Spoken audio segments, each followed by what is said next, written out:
Hi friends, welcome to info with Vishwa YouTube channel. K A ಕಡೆಯಿಂದ ಈಗ ತಾನೇ ಬಂದಿರತಕ್ಕಂಥ ಒಂದು ಗುಡ್ ನ್ಯೂಸ್ ಏನಪ್ಪ ಅಂದರೆ, ಅಡ್ಮಿಟ್ ಕಾರ್ಡ್ನ ಕೆ ಎ ಅನ್ನೋರು ಏಪ್ರಿಲ್ 7ರಂದು ರಿಲೀಸ್ ಮಾಡ್ತೀವಿ ಅಂತ ಹೇಳಿದರು. ಆದರೆ ಏಪ್ರಿಲ್ 3ರಂದೇ ಅಂದರೆ ಇವತ್ತೇ ಆ ಅಡ್ಮಿಟ್ ಕಾರ್ಡನ್ನು ರಿಲೀಸ್ ಮಾಡಿದ್ದಾರೆ. ಸೊ ನೀವು ನಿಮ್ಮ ಅಡ್ಮಿಟ್ ಕಾರ್ಡ್ನ ಕೆ ಇ ಅಫಿಷಿಯಲ್ ವೆಬ್ಸೈಟ್ ಆಗಿರ್ತಕ್ಕಂಥ KEA.KAR.in ಈ ಅಫಿಷಿಯಲ್ ವೆಬ್ಸೈಟ್ಗೆ ಹೋಗಿ ನಿಮ್ಮ ಅಡ್ಮಿಟ್ ಕಾರ್ಡನ್ನು ಡೌನ್ಲೋಡ್ ಮಾಡ್ಕೋಬೋದು. ನಿಮ್ಮ ಅಡ್ಮಿಟ್ ಕಾರ್ಡನ್ನು ನೀವು ಈ KEA ಅಫಿಷಿಯಲ್ ವೆಬ್ಸೈಟ್ಗೆ ಹೋಗಿ ನೀವು ಈಗ ಡೌನ್ಲೋಡ್ ಮಾಡ್ಕೋಬೋದಾಗಿದೆ.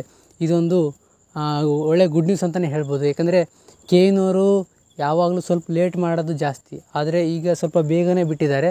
ಸೊ ನೀವು ನಿಮ್ಮ ರಿಜಿಸ್ಟರ್ ಐ ಡಿಯಿಂದ ನೀವು ಲಾಗಿನ್ ಆಗಿ ನಿಮ್ಮ ಅಡ್ಮಿಟ್ ಕಾರ್ಡನ್ನು ನೀವು ಡೌನ್ಲೋಡನ್ನು ಮಾಡ್ಕೋಬೋದು. ಹಾಗೆಯೇ ಈ ಅಡ್ಮಿಟ್ ಕಾರ್ಡಲ್ಲಿ CET ನಂಬರ್ ಇರುತ್ತೆ.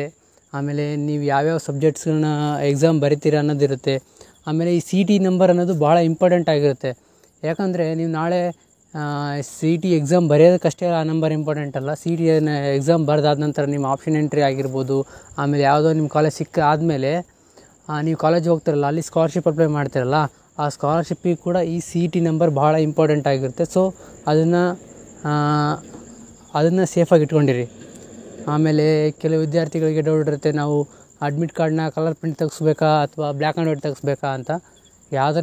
ಎರಡರಲ್ಲಿ ಯಾವ ತೆಗೆಸಿದ್ರೆ ನಡೆಯುತ್ತೆ, ಆದರೆ ಕಲರ್ ಪ್ರಿಂಟ್ ತೆಗೆಸಿದ್ರೆ ಬೆಸ್ಟ್ ಅಂತ ನನ್ನ ಸಜೆಷನ್.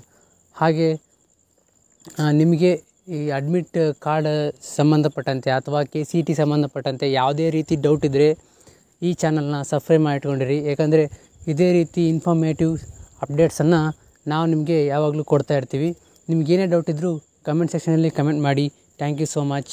ಬಾಯ್. ಎಲ್ಲರೂ ಚೆನ್ನಾಗಿ ಪ್ರಿಪೇರ್ ಆಗ್ತಾ ಇದ್ದೀರಾ ಅಂತ ಅಂದ್ಕೊಂಡಿದ್ದೀನಿ. ಎಲ್ಲರೂ ಚೆನ್ನಾಗಿ ಪ್ರಿಪೇರ್ ಆಗಿ. All the best. Good luck.